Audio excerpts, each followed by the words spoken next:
Hi. Greetings.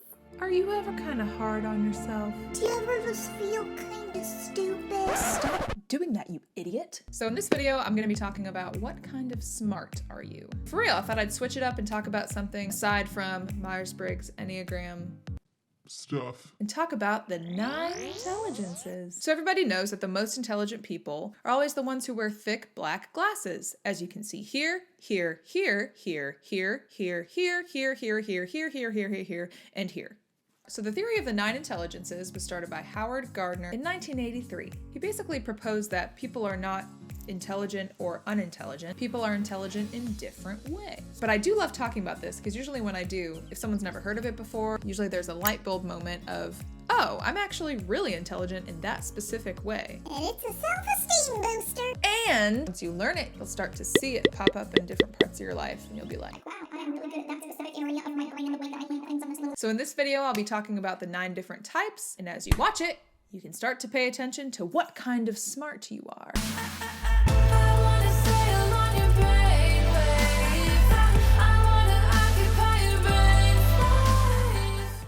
Number 1, naturalistic intelligence. This is for people who are just naturally intelligent and they don't have to try at all.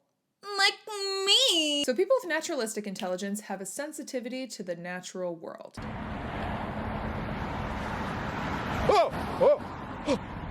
So people with naturalistic intelligence are good with the natural elements. Plants, animals. Think about how important this skill was, especially back in the caveman days or whatever. Whatever. When you had to distinguish between different plants to survive, you had to hunt, catch food, and a great example of this is Katniss Everdeen from the Hunger Games. Hunting and gathering. So this shows itself today with farmers, chefs, botanists, gardeners. It also plays out where their eye for detail can make them really good at distinguishing between different kinds of smartphones or even different brands of makeup. Hello?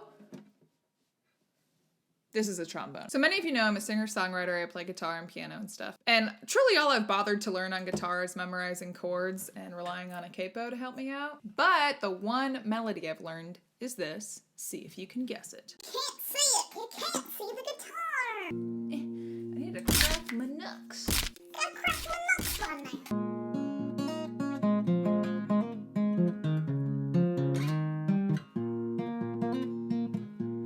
there. That's right.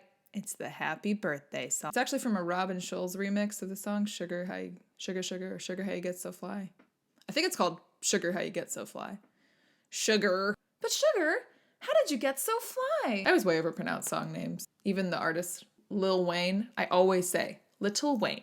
Little itty bitty Wayne. But yeah, people with musical intelligence have a knack for pitch, tone, rhythm, timbre, all that good stuff. There also tends to be a correlation with having a music brain to having a math brain. The third one, logical intelligence. So logical intelligence typically revolves around people having sequential reasoning skills, being good with numbers, math, great with abstract or symbolic thought. They tend to be good at things like strategy games or logic puzzles. Think mathematicians, scientists, detectives. They also know a ton about the rap artist Logic. Just kidding. I just needed a joke for this one and that's all I could think of. I'm really sorry. I'm really sorry.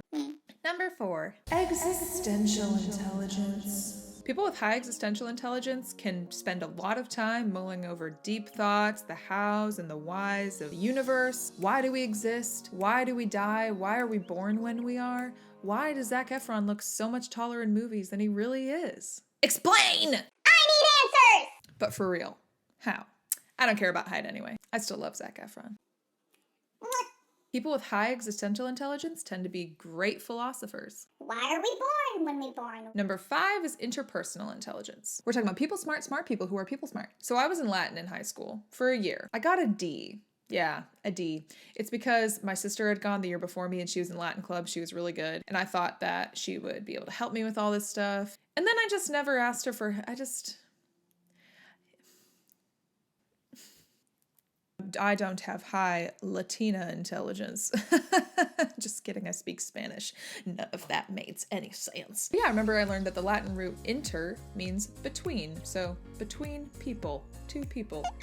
Communicating. People who have great communication skills, who are really good at reading people or sensing people's moods and motives. They tend to make great salespeople, therapists, business owners. You know. Hi. Wow. Number 6 is bodily kinesthetic intelligence. So a good example of this is when your mom or your sister asks, hey, what shirt looks best on me? And you're able to tell them right away, like the yellow one, you know? Aesthetic. So kinesthetic is also called bodily kinesthetic intelligence. That's where you're intelligent with your body. People with great mind-body coordination, who are graceful or even great at manipulating objects. Think about people who are traditionally clumsy, they might have lower kinesthetic intelligence. So think about athletes or dancers or surgeons or people who work with their hands who do a certain kind of craft, like mechanics. People who figure things out through doing. I'm sure you've all heard of the different ways that we learn, like audio, visual, and kinesthetic learners. So typically, makes sense, people with high kinesthetic intelligence tend to be kinesthetic learners. Okay. Number 7, linguistic intelligence. So linguistic intelligence is being smart with words. Smart with words. People with high linguistic intelligence tend to have broader vocabularies, easier for them to learn languages. This one's pretty self-explanatory. Think creative writers, public speakers, journalists, authors, of course, novelists. They tend to love reading and writing and telling stories, anything involving words. They'll destroy you at Words with Friends. No one will ever beat me. I will go through Words with Friends seasons where I'll completely forget it exists for months. But then when I remember it exists, like right now, like this is probably bad that I'm talking about this, to remember it exists, I will download it on my phone and I will spend hours and hours and hours Destroying the competition. until I have no friends. Okay, number 8. That's not 8. This one's interesting. It's intrapersonal intelligence. Remember, interpersonal, inter means between. Intra, remember this one too, means within. So that's knowing yourself really well, being able to understand your thoughts and feelings, the why behind them, and they tend to be really good at planning out their lives and achieving their goals. They also tend to have a wider understanding of the human condition in general. They tend to make great psychologists and personality type YouTubers. Final one is number 9. Number 9 is spicy intelligence. I have that. I really do. I can eat really spicy food. But no, number 9 is spatial intelligence. I don't have any of that. People with spatial intelligence blow my mind. They're the kind of people who are really good at reading maps or seeing things, imagining things in 3D. They're great with image manipulation. A lot of artists, graphic designers, people who are good at geometry. Think sculptors, painters, pilots, sailors. Ooh, that rhymed. I'll do that again. Sculptors, painters, pilots, and sailors. Sculptors, pilots, sailors. Sculptor, pilots, pilot, sailors. Sculptor, painters, pilot, sailors. Yes!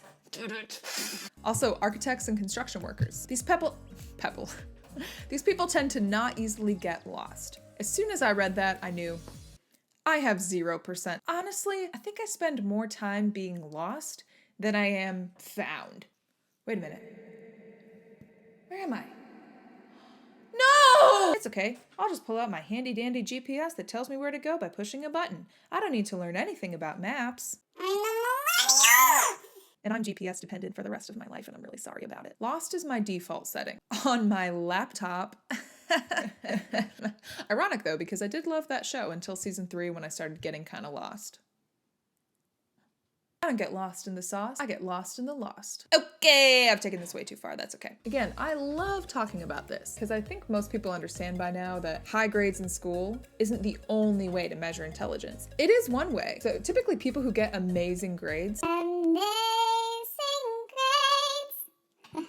have high logical, linguistic, and spatial intelligence. So those are a few correlations, but there are 6 other kinds of intelligence that school doesn't tend to cover as much. Unless you think of more of the extra classes, like think home economics, totally naturalistic intelligence. Obviously music classes, career development classes, interpersonal. Of course, sports, gym class, that's kinesthetic. And it isn't really until college when you start to exercise existential intelligence with your philosophy classes and all that kind of stuff. So in talking about the 9 intelligences, obviously everybody has different natural tendencies of what they're better at. And most people fall on a spectrum with this, where they're not necessarily only intelligent in one of these 9 ways. It's typically a collection of them or a range. I was doing research for this. Something interesting that came up was the idea of talent. When someone is talented at something, it's really just intelligence in that area plus effort. So as you know, tons of people who are professional singers and dancers and musicians, they had to practice a lot to get there. But a lot of times, some people start off with a higher tendency to be quicker at learning these kinds of things than others. All of these areas can be improved and worked on. I even have confidence in myself if I had enough desire to sit down and try to find my way around a city with a paper map. I would cry the whole time.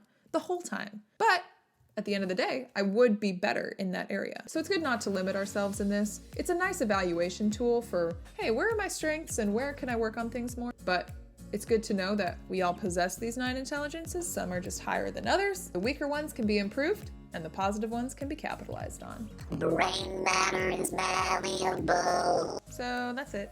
I'm curious, comment below, what kind of smart do you think you are, or which ones, and why? Show your work.